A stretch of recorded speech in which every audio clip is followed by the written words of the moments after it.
My mom handed my car keys to my sister at dinner. She has kids. She needs it more. I'd just made the last payment that morning. I said, sure. I called the bank, reported it stolen, and went to bed. At 2 a.m., my sister called from a police station parking lot. Mom picked up the phone and screamed, "Tell them it was a gift," the officer said. "My name is Benjamin Carter, and I'm 36. I'm an internal medicine physician in Columbus, Ohio. 3 months ago, my mother handed my car keys to my younger sister across a birthday dinner table and said, 'She has kids. She needs it more.' I had made the final payment on that SUV that morning." Rachel smiled before her fingers even closed around the keys. Then she looked at me and added, "You work all the time, Ben. It's not like you even have a real life." A few people laughed, not because it was funny, because people laugh when cruelty is wrapped in confidence. I remember staring at my water glass and hearing my pulse in my ears. My mother sat there looking pleased with herself, like she had just delivered wisdom instead of theft. Rachel leaned back in her chair with my spare key dangling from one hand like the transfer was already complete. They thought I would do what I always did. Absorb it. Smile tightly. Stay calm. Be the mature one. I learned early that in my family, be flexible meant be invisible. So I looked at Rachel, then I looked at my mother, and I said, sure. That single word settled over the table like surrender. It wasn't. Because the title was still in my name. The registration was still in my name. The insurance was still in my name. And at 7:42 that morning, I had made the last payment to the bank and saved the paid-in full confirmation to my email. They didn't know I had every document. They didn't know I had spent years paying for that car alone. And they definitely didn't know that a family fantasy falls apart very fast when a police officer asks one simple question. Who actually owns the vehicle? By 2 in the morning, my sister was calling me from a police station parking lot, crying hard enough to choke on her own words. My mother was screaming into the phone, "Tell them it was a gift." Then the officer said, calm as winter, "Ma'am, your mother can't gift property she doesn't own." That should have been the end of it. It wasn't. Because that dinner wasn't one ugly moment. It was the public climax of a pattern that had followed me most of my life. My sister was always the center of gravity. I was the structure built around her. When I was 8, my mother combined my birthday with Rachel's 10th to keep things simple. What that meant was a purple cake Rachel picked, Rachel's friends in the backyard, Rachel's music, Rachel's candles, and a small science kit handed to me at the end like somebody had remembered a second child existed halfway through checkout. I asked my mother that night why my name wasn't on the cake. She was scraping frosting into the sink. "Don't be dramatic," she said. "It was for both of you." I looked at the candles, the decorations, the glitter banner that literally said, Princess Rachel. Then why did everything look like hers? She shut the dishwasher with that sharp final movement she used when she wanted the conversation to become my fault. "Because Rachel notices things," she said. "You're the strong one." That was the first family lie I learned by heart. Strong meant easy to disappoint. Strong meant expected to accept less. Strong meant nobody had to wonder how I felt because my feelings had already been classified as manageable.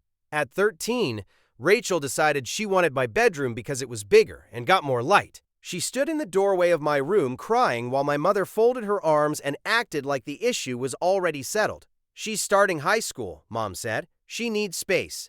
"I'm in school too," I said. Rachel wiped at her face and said, "You always get the better stuff." That was so absurd I actually laughed.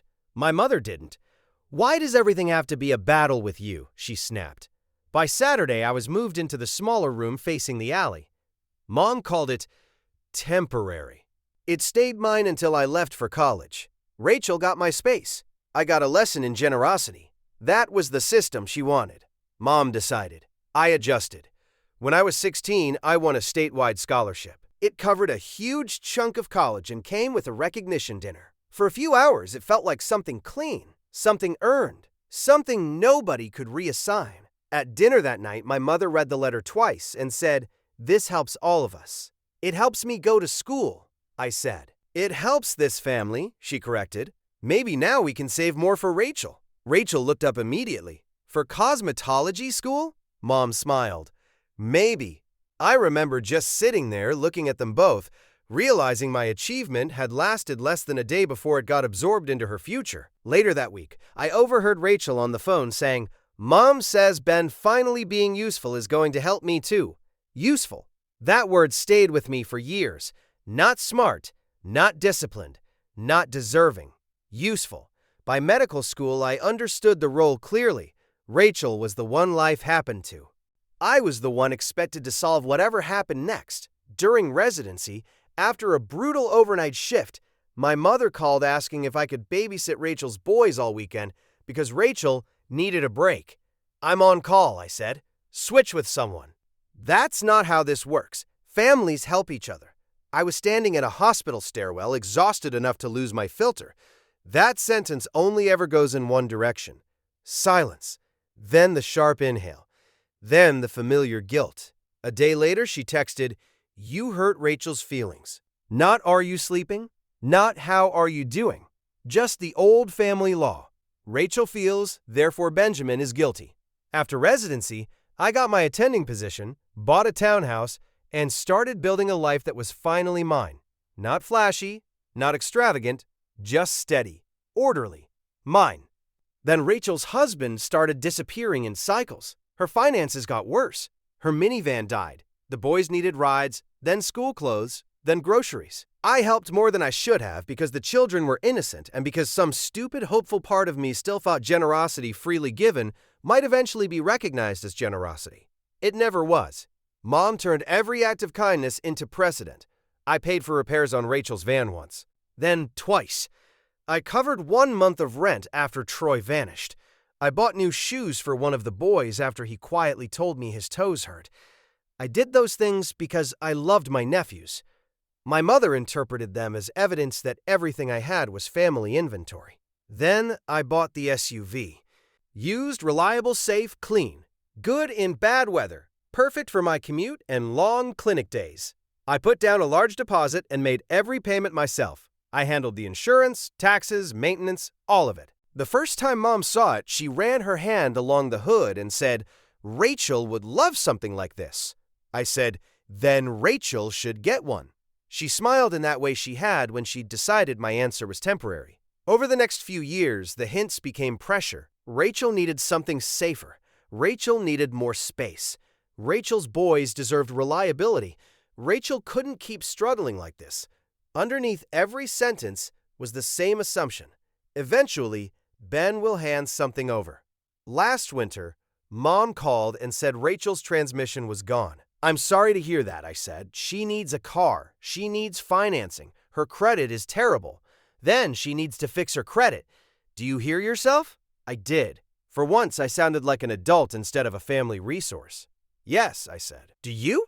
She hung up. Rachel texted me that night, "Mom says you don't care if my kids are stranded." I wrote back, "I care if your kids are safe. That does not make me responsible for providing you a vehicle." She didn't answer.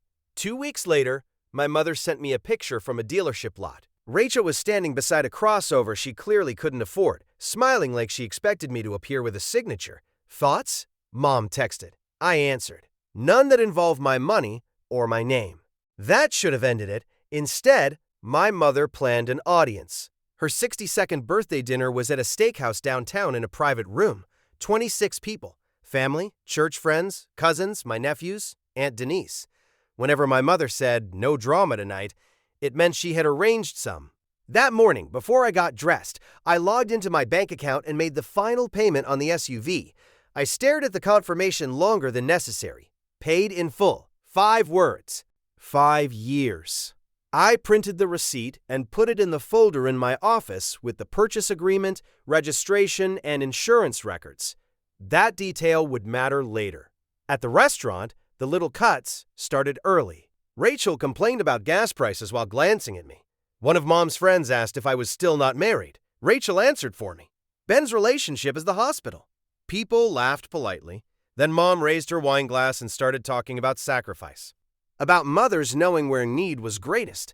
About blessings being shared properly. It was rehearsed. I knew that before she even reached into her purse. When she pulled out my spare key and held it up between 2 fingers, the whole room went thin and bright. Rachel's eyes lit up. Mom smiled at the table and said, "Since Benjamin just finished paying off his SUV, and since Rachel needs something reliable for the boys, I think it's time this family did the right thing. Then she dropped the keys into Rachel's palm. She has kids. She needs it more. Rachel laughed and added, "You work all the time, Ben. It's not like you even have a real life." There was laughter. Not all around the table. Just enough. Enough to make it public. Enough to let them believe humiliation would finish the job. Aunt Denise said, sharp as glass, "Marilyn." Mom ignored her. Rachel jingled the keys and looked at me like a cashier waiting for approval. I could feel my throat tightening. My chest, too. Not because of the car, not really. Because in that moment, I understood with humiliating clarity that my family did not see me as a person whose consent mattered. They saw me as a stable source, a thing with a paycheck, a thing with transport, a thing expected to convert effort into rescue on command. Don't cry here, I told myself. Not here. So I took a sip of water, set down the glass, and said, "Sure." Mom actually smiled wider. "There," she said to the room. "See? He understands." No, I thought. You just don't understand what you've done. I stayed another 20 minutes, long enough not to become the spectacle they wanted, long enough for them to settle into certainty. Rachel thanked me twice in that smug, breezy tone people use when they think your boundaries are ceremonial. When I stood to leave, she shook the keys and said, "Thanks, Ben." I looked at her and said, "Drive carefully." Outside, Aunt Denise followed me under the awning. "You're not really letting this happen," she said. I smiled without warmth. I said, "Sure." She stared at me for a second, then nodded once. "Call me tomorrow." I drove home, went straight to my office, opened the folder, laid out every document in neat rows across the desk. Then I called the non-emergency police line. I gave them the make, model, plate number, VIN, and my ownership information. I explained that a family member had taken possession using a spare key without authorization and was claiming the vehicle as a gift from someone who did not own it. The officer on the line asked, "Are you the titled owner?" "Yes." "Any active lien?" "No." "Paid in full this morning." "Did you give anyone permission to drive it?" "No." His voice sharpened slightly, shifting from confusion to clarity. "Understood." Then I called my insurance company and documented it there too. After that, I brushed my teeth, turned off the kitchen light, and went to bed. At 2:03 a.m., Rachel called. I answered on the fourth ring. She was crying so hard I could barely understand her. "Ben, oh my God, where are you?" "In bed. I'm at the police station." "What happened?" "What happened?" she shouted. "I got pulled over because your stupid car got flagged. Stolen. Your stupid car." I sat up and switched on the lamp. "Put Mom on." Mom was already there. I heard her grab the phone. "Benjamin, tell them it was a gift." It was not a gift. "Don't do this," she hissed. "The boys are here." That stopped me cold. "Why are the boys at a police station at 2 in the morning?" Rachel grabbed the phone back. We were coming back from Jason's friend's birthday party, so she hadn't just driven it home. She'd spent the evening using it like it was already hers. I said, "Put the officer on." There was muffled arguing. Then a calm male voice came through. "This is Officer Daniels. Benjamin Carter, owner of the vehicle." "Yes, sir. We confirmed that. Your sister says the car was gifted to her by your mother. It was not. My mother is not the owner and had no authority to gift it." A pause. Then, away from the phone, I heard him say the sentence that blew up the whole fiction. "Ma'am, your mother can't gift property she doesn't own." Rachel started crying louder. My mother launched into some speech about family, misunderstanding, and emotion and intentions. Officer Daniels came back on the line. "Sir, do you want to retrieve the vehicle tonight, or would you prefer we hold it pending release in the morning?" I thought about my nephews half asleep in a parking lot. I thought about the absurdity of my mother still trying to bully reality into changing shape. "Hold it," I said. "I'll come in the morning, and I do not authorize anyone else to drive it." "Understood." Then he asked for the report. "Did you ever, at any point, explicitly give your sister permission to take possession of the vehicle?"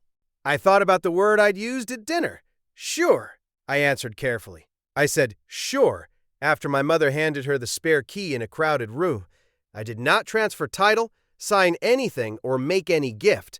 My response was not consent. A brief silence. Then he said, "That's clear enough." Rachel snatched the phone back. "You're ruining my life over a car." "No," I said. "I'm refusing to let you take mine." Mom came on screaming.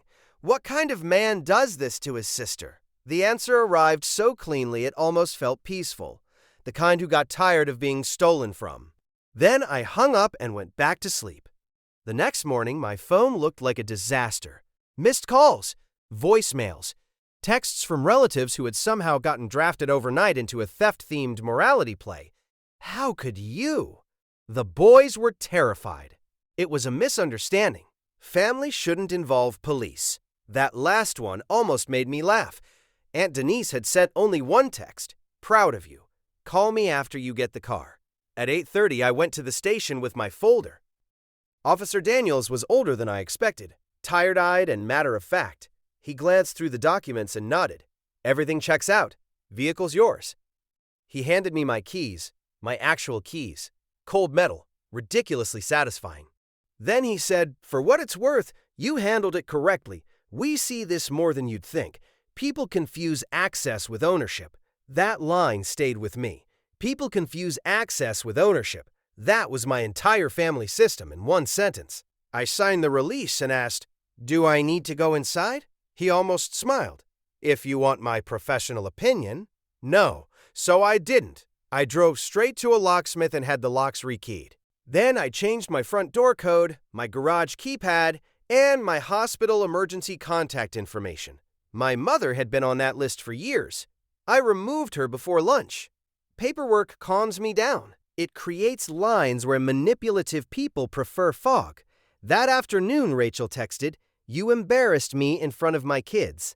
Not "I'm sorry," not "Mom went too far." Just that. I replied, "You took a car that wasn't yours in front of your kids. That embarrassment belongs to you." She shot back, "You always thought you were better than us." That was the family defense mechanism. If I objected, I was arrogant. If I told the truth, I was cruel. If I stopped them, I was cold. Mom tried a softer tactic that evening. She left a voicemail in her tender church voice, saying emotions had run high and maybe we should discuss expectations. Then, almost casually, she added that Rachel still desperately needed transportation. There it was. No apology. Just a reroute. I texted back, "There will be no discussion. You gave away property that did not belong to you. Rachel drove property that was not hers. Do not come to my home. Do not ask for my vehicle, my keys, or my money again. Contact by text or email only." She called immediately. Twice. I did not answer. Over the next week, the story kept collapsing every time my mother told it because people asked a question she couldn't twist. Whose name was on the title? Mine. That was the end of every argument. A few relatives went silent when they realized no guilt check was coming. A cousin texted, "I always thought they leaned on you too much. Sorry I never said anything." Aunt Denise came over with takeout and zero curiosity. She sat at my kitchen counter eating noodles and said, "Your mother called me selfish for supporting you." I laughed for the first time since the dinner. Denise shrugged. "A boundary only feels cruel to people who benefited from you not having one." That line hit me harder than all the shouting. Because it was true. 2 weeks later, Mom showed up at my hospital anyway. She was waiting near the outpatient elevators with that smile she used when she wanted access to look maternal. "Can we talk?" "No. I am your mother, and this is my workplace." Her face tightened. Rachel's car situation is getting desperate. Of course it was. Even now, after everything, she was still pushing toward the same target. Not remorse, not repair, just acquisition. I said, I meant what I wrote. She made a mistake. You made the plan. That landed. Her eyes hardened. "You think one career and one car make you judge and jury?" "No," I said. "I think ownership matters, consent matters, and I'm no longer available for this." Then I walked away. That afternoon, I emailed hospital security and requested that neither my mother nor my sister be granted access beyond public areas without my permission. Again, paperwork. A month later, I sold the SUV. Not because they had won, because I didn't want to keep driving a vehicle that had become a symbol of family entitlement. I bought something smaller and less noticeable. Reliable, quiet, unremarkable. It felt clean. I also updated my will, changed a few beneficiaries, and named Aunt Denise as my medical power of attorney. That decision shocked some people. Good. Shock is useful when people have confused blood with rights. The final message I sent my mother was in October after she left a voicemail saying life was too short for grudges. I texted back, "This is not a grudge. It is a boundary. You publicly gave away property that did not belong to you, encouraged Rachel to use it, and then demanded I lie to police. Do not contact me for 6 months, except for true medical emergencies involving you or the boys. After that, I will decide what level of contact, if any, is possible. She responded with 3 paragraphs about forgiveness, disrespect, motherhood, and Satan. I blocked her number for 6 months. Rachel, I blocked permanently. The boys can find me later through Denise when they are old enough to understand the difference between help and theft. That was the part I actually mourned. Not losing my mother as she was, losing the fantasy that one day she might become different. Here's what I know now. People who benefit from your silence will call your voice cruelty. People who benefit from your access will call your lock betrayal. People who built a role for you inside their dysfunction will panic when you stop performing it. I will never again confuse being competent with being obligated. I will never again let but their family outweigh paperwork, consent, or self-respect. And I will never again sit calmly at a table while somebody shrinks me in public and mistake my restraint for surrender. A few weeks ago, I cleaned out the drawer near my front door. At the back was the empty ceramic tray where I used to keep spare keys. I held it for a second. Then I put it in a donation box. Small thing. But it felt right. No more casual access, no more assumptions, no more volunteering for the role of stable son, backup wallet, emergency transportation, and convenient villain whenever I said no. My name is Benjamin Carter. I'm 36. I'm a physician. Every day I tell patients that untreated problems do not become harmless just because people avoid naming them. My family was no different. I didn't ruin them. I just stopped letting them call theft love.